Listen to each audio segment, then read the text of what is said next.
لا احنا نغير شعارنا بعد كده من اعظم نادي في الكون لارعب تيم على وجه الارض. واحد يقول لي ما تفشخاش قوي كده، انت بتلاعب اوكلاند سيتي، ده انت لو بتلاعب سموحه ولا المقاولين كان عملوا ماتش اجمد من كده. هقول لك شريف كان بيلعب معاهم الشوط الاولاني، بعت نفسك بكام يا عم شريف؟ انا مش فاهم. شريف لو جاسوس مش هيعمل كده. شريف دافع عن مرماهم في هجمتين، كان ممكن يخلص الشوط الاولاني 3-0 لصالح النادي الاهلي. ولكن في حاجه مهمه لازم تاخد بالك منها. هل شعرت يا عزيزي ان النادي الاهلي بيلعب خارج دياره؟ الاجابه لا. انا مش هستناك لما تجاوب. انا كنت حاسس ان طنجة دي هي العاصمه المصريه القاهره، حاسس ان النادي الاهلي بيلعب في القاهره. استاد كان اكتر من 40,000 مشجع مغربي على راسي من فوق، والله العظيم ما حسستوناش ان الاهلي بيلعب خارج ديار. المغاربه كلهم كانوا ماليين الاستاد وعمالين يشجعوا اهلي اهلي اهلي، وصافرات وسي مع حسين الشحات واحتفالات لا حصر لها. وكمان انا عايز اقول لولا الاتحاديه المغربيه ما كانش الاهلي موجود.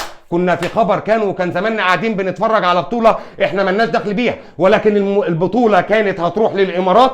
ولكن فوزي لجع اللي هو الرئيس بتاع الاتحاديه المغربيه اصر اصرار شديد ان المغرب تحتضن البطوله، لذلك الاهلي شارك كوصيف. النهارده كمان وانت بتتفرج على الاحتفال والافتتاح بتاع البطوله حاجه تبهر، حاجه بسم الله ما شاء الله، وحاجه تحزن في نفس الوقت. يعني هي حاجه تبهر وحاجه تقهر. الواحد المفروض ان هو بيتفرج على الافتتاح بتاع البطوله. تتفرجوا على فين؟ على شاشه التلفزيون. هيقول لي ما هو متذاع على المغربيه. هقول لك مغربيه ارضيه، ما احناش عارفين نجيبها علشان احنا هنا في مصر كل المغاربه ممكن يتفرجوا عليها. فمين اللي احتضن ومين اللي اشترى حقوق البث؟ السعوديه، قنوات الاس اس سي. حضرتك انت النادي الاهلي ما عندوش 3000 مشجع، النادي الاهلي في مصر بس عنده اكتر من 70 مليون مشجع. اقل حاجه قبل المباراه ما تبدا بساعه تنقل لنا البث والحصريات وتورينا الافتتاح وبتاع، ولكن ما تعملهاش مفاجاه. ما تفتحش البث قبل المباراه بدقيقه واحده. ليه يا عم؟ هو عيد ميلادي؟ فجأة كده تلاقي المباراة بدأت. طب فين الافتتاح؟ اتفرج على الافتتاح شوية على الفيسبوك، شوية على جوجل، شوية على اليوتيوب، تلاقي افتتاح جايبين شخصية الرحالة ابن بطوط، بعد كده تقريبا جابوا مغني، وتلاقي البورنوس المغربي، وتلاقي ثقافات جميلة قوي. الافتتاح كان شكله حلو والجمهور كله بالكشافات وبتاع، وحاجة مبهرة بسم الله ما شاء الله. وليد الركراكي بيخش وبيقول لك ديروا النية. لكن فين يا جماعه الافتتاح ده؟ الافتتاح ده المفروض ان العرب كلها تشوف، زي البين سبورت اللي كنا عمالين نتريق عليها ونقول لا بين سبورت محتكره كل البطولات وبتاع، وتيجي السعوديه النهارده لا تعمل استوديو تحليلي ولا تطلع حتى قبل المباراه بربع ساعه يا مؤمن ولا 10 دقائق وتنقل لنا الفعاليات بتاعه الافتتاح، ولا اي نيله على دماغي المعلق اللي ما كانش محايد وكان منحاز للنادي الاهلي. احنا عرب طبعا وكلنا اخوات وكل حاجه، ولكن المفروض ان السعوديه تطور من نفسها شويه. ما دام انت هتشتري بس وهتشتري حاجه وبطوله زي كده الموندياليتو وكاس العالم للانديه وبتحتضنها المغرب، المفروض تورينا الفعاليات، تورينا اي حاجه. لكن شكرا طبعا للشعب المغربي وللدوله المغربيه احتضان واستضاف الاهلي. وهبالك من ساعه ما الاهلي نزل من المطار ولقينا استقبال خرافي، استقبال تاريخي بسم الله ما شاء الله. بعد كده راحوا حجزوا للاهلي في فندق في طنجة، وهبالك في 3 حمامات سباحه، اصغر حمام فيهم اكبر من الكبرتاج اللي عندنا في حلوان، وحاجه بسم الله ما شاء الله. وتلاقي اللعيبه مستجمه واللعيبه مرتاحه والجو مزيان بزاف بزاف بزاف. فشكرا لكل من هو مغربي على هذا الحدث الجميل. الشوط الاولاني الاهلي كان بيلعب بطريقه لعب 4-3-3 وكان مركز الاختراق على الاطراف، ما كانش له عمق ولا اي حاجه، وكان مركز دايما على الناحيه الشمال، الناحيه بتاعه احمد مش قادر وعلي معلول. احمد عبد القادر زي ما هو ما اتغيرش، عارف وعلى دماغي من فوق ان انت لاعب مهاري، ولكن مش شرط تلم 1 و2 و3 وترجع تلم الجماهير اللي قاعده في طنجة وبتاع. النهارده كمان علي معلول كان مركز على الكروسات، حاول يرفع كروس لمحمد شريف، ولكن محمد شريف تحس النهارده كان عنده روماتيزم، عنده شد عضل، مش قادر يفرد رجله ولا كان قادر يتحرك في الشوط الاولاني. الناحيه الثانيه تلاقي اوكلاند سيتي قال ايه؟ بيلعب ب5-3-2 ومركز قوي على الهجمات المرتده، وهحاول اخترق من الناحيه بتاعه محمد هاني، الناحيه الشمال بتاعتهم اللي هي الناحيه اليمين بتاعتنا، عشان تجي له ركنيه. انا اول مره اشوف فريق مركز انه يلعب ضربات ركنيه واخد بالك ويجيب جون منها، يعني ما عندوش حلول غير من الضربات الركنيه. بيحاول يلعب ضربه ركنيه واخد بالك في القريبه على محمد الشناوي عشان تخدعه عليه وتخش، ولكن محمد شناوي اراها مرتين. تبص تلاقي الناحيه اليمين بتاعتنا محمد هاني لازم نديله حقه. النهارده محمد هاني كان اكثر جدوى، خلاص بقى نسينا موضوع ان محمد هاني ناشئ وبتاع. انت دخلت تقريبا في 27 سنه، ولكن النهارده محمد هاني كان كاريزما، كان كاريزما كبيره جدا، شايل الناحيه اليمين هو والواد اللي اسمه حسين الشحات، بسم الله ما شاء الله عاملين جبهه من نار. اما الناحيه بتاعه علي معلول واحمد عبد القادر، تحس ان علي معلول مش مسنك مع احمد عبد القادر، مش مرتاح معاه، عايز اي حد مكان احمد عبد القادر. ما يمنعش ان احمد عبد القادر النهارده هزق كتير